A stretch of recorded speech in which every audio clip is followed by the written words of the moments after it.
Hello MPPSC aspirant, स्वागत है आप सभी का अपने यूट्यूब चैनल एमपीपीएससी वाले में। So without wasting any time let's jump into the topic.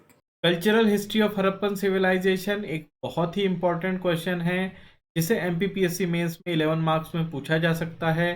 तो हम बढ़ेंगे कल्चरल हिस्ट्री की तरफ। तो अगर हमें हड़प्पा की कल्चरल हिस्ट्री पूछ ली जाती है तो हमें इन 5 टॉपिक्स को लिखना पड़ेगा, जिसमें से पहला है हड़प्पन स्क्रिप्ट। हड़प्पन स्क्रिप्ट भी 3 मार्क्स में पूछा जा सकता है। फिर हम पढ़ेंगे weights and measure. Weights and measure भी 3 मार्क्स में पूछे जा सकते हैं। फिर हम पढ़ेंगे हड़प्पन पॉटरी, जो कि भी 3 मार्क्स में पूछी जा सकती है। हड़प्पन सील्स के बारे में भी 3 मार्क्स में पूछा जा सकता है और टेराकोटा फिगराइन के बारे में भी 3 मार्क्स में पूछा जा सकता है। लेकिन अगर हमसे कल्चरल हिस्ट्री जाएगी तो हमें ये पांचों पॉइंट्स को मिला के, ये पांचों टॉपिक्स को मिला के कल्चरल हिस्ट्री के अंदर लिखने हैं। तो इस आंसर को हम चालू करेंगे हड़प्पन स्क्रिप्ट से।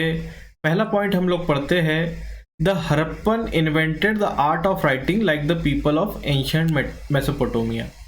हड़प्पन सिविलाइजेशन, जिसे हम जानते हैं काफ़ी डेवलप्ड और साइंटिफिक सिविलाइजेशन थी, तो इसकी जो कंटेम्प्रेरी सिविलाइजेशन यानी जो समकालीन सभ्यताएं थी, जैसे मेसोपोटामियन सिविलाइजेशन थी, उसके जैसे इसने अपनी सिविलाइजेशन में भी अपनी स्क्रिप्ट या लिपि डेवलप कर ली थी।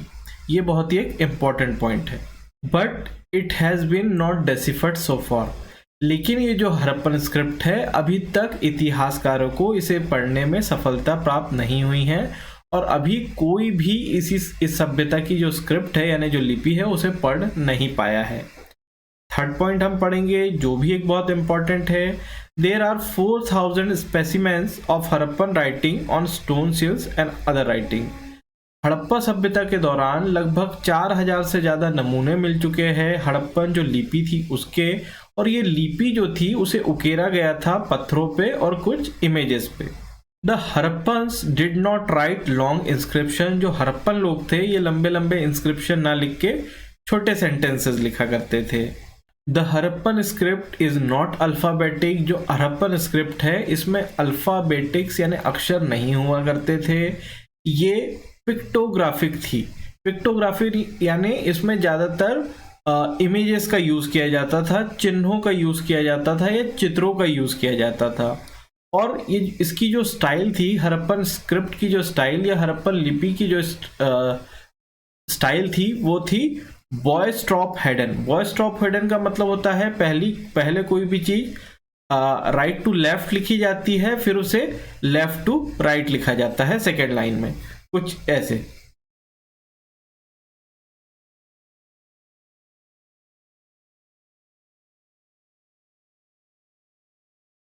फिर दूसरी लाइन कुछ ऐसे लिखी जाएगी।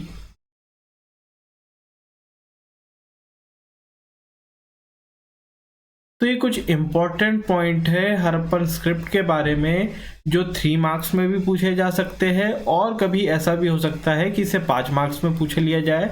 तो आपको हड़प्पन स्क्रिप्ट के बारे में पूरी जानकारी होनी चाहिए।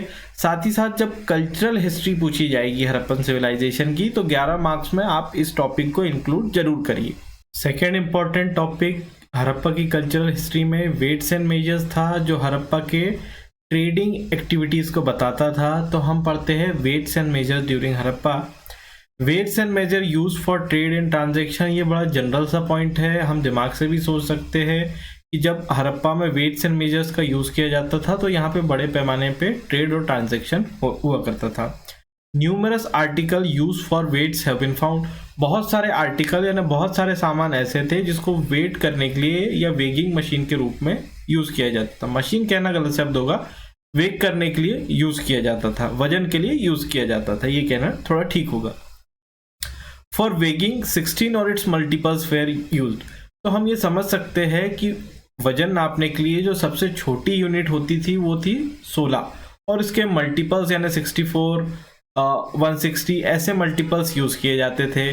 16 को हम लोग 1 किलो में भी कन्वर्ट कर सकते हैं, क्योंकि अगर आप आपके ग्रैंडफादर ग्रैंड मदर से पूछेंगे तो वो आपको बताएंगे कि पहले 16 आने चला करते थे, 16 आने ही बाद में चल के 1 रुपया बना।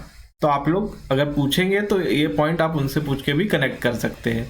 अगर नहीं आएगा तो आप कमेंट में मुझसे पूछ सकते हैं, मैं आपको बता दूंगा। Harappans also new the art of measurement, Harappan लोगों को मेजरमेंट की आर्ट भी आती थी, ये भी बहुत ही इंपॉर्टेंट पॉइंट है।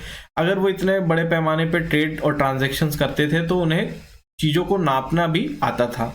Sticks inscribed with the measuring mark, कुछ ऐसी स्टिक्स मिली है जिन पे मेजरिंग मार्क्स यानी कितना सेंटीमीटर है, कितना मीटर है, इसका भी मार्क वो लोग रखते थे। और कुछ स्टिक्स जो है वो ब्रोंज की भी बनी हुई मिल चुकी है। फिर हड़प्पा में बारी आती है सील्स की, तो मैं सील्स के कुछ पॉइंट्स पढ़ता हूँ। नीचे एक फोटो है जिसे आपको देख के पूरा का पूरा जो 3 मार्कर में अगर ये पूछा जाएगा तो समझ में आ जाएगा, और अगर 11 मार्क्स में आएगा तो इसे यूज तो हमें करना ही करना है। The greatest artistic creation of Harappan culture are the seals, इतिहासकारों का ऐसा मानना है कि जो सबसे अच्छा जो आर्टिस्टिक क्रिएशन था हड़प्पन सिविलाइजेशन का था वो था उनकी सील्स, जिसे वहाँ के लोग, जो लोग पढ़ नहीं सकते थे, अनपढ़ लोग भी उसे पढ़ के उसे समझ सकते थे। 200 seals have been found so far, और अब तक 2000 सील्स मिल चुकी है। और थर्ड बहुत ही इंपॉर्टेंट पॉइंट है, Harappan seals carry short inscription, जैसा कि आप यहाँ देख सकते हैं। जो हड़प्पन सील्स है उनमें यहाँ पे ये शॉर्ट इंस्क्रिप्शंस आपको दिख रहे हैं, इसे हम छोटे सेंटेंसेस भी बोल सकते हैं। और इनमें साथ ही साथ इमेजेस होती थी, जैसे कि आप ये देख सकते हैं यहाँ पे एलिफेंट की इमेज है, यहाँ पे बुल की इमेज है, यहाँ पे राइनोसोरस की इमेज है। तो हड़प्पन सील्स ऐसी ही होती थी। उम्मीद करता हूँ जैसा हड़प्पन लोगों ने सील बनाई थी वैसे आपके भी दिमाग में ये सील छप चुकी होगी। Images during Harappa, the Harappan artisans made beautiful image of metal, Harappa के जो आर्टिजन्स थे बहुत ही सुंदर और खूबसूरत मूर्ति बनाया करते थे मेटल से, यानी धातु की। इसमें से ज़्यादातर मूर्तियाँ ब्रोंज की होती थी, या हम ऐसा कह सकें कि पूरी ही मूर्तियाँ ब्रोंज की हो सकती थी, तो वो गलत नहीं होगा। A women dancer made up of bronze is the best specimen, और उसका जो इमेज है वो ये आप देख सकते हैं, यही वो इमेज थी जिसकी इतिहासकार बहुत सारी तारीफ करते रहते हैं। Except for a necklace she is naked, आप समझ सकते हैं। हड़प्पा की कल्चरल हिस्ट्री का जो लास्ट पॉइंट होता है वो होता है टेराकोटा फिगराइन। ये बहुत ही इजी है समझने में, इसलिए मैंने इसके 2 पॉइंट्स लिखे हैं। टेराकोटा वर्ड सुन के आप लोग कंफ्यूज मत होइएगा। टेराकोटा का मतलब होता है जो मिट्टी को आग में पकाकर जो इमेजेस बनाई जाती है या जो शेप दिया जाता है उसे कहा जाता है टेराकोटा। तो आप इसका मतलब समझ गए होंगे, मैं आपको सेंटेंस पढ़ के बता देता हूँ। These are made up of fire-baked earthen clay commonly called terracotta. These were either used as toys or object of worship, और इस तरह के टॉयज उस समय बनाए जाते थे। अगर आपको हमारे वीडियोस अच्छे लगते हैं तो प्लीज इसे लाइक कीजिए, शेयर कीजिए, सब्सक्राइब कीजिए और बेल आइकन को प्रेस करना ना भूले, जिससे आपको रिसेंट वीडियोस के नोटिफिकेशन मिलते रहे। Thanks for watching.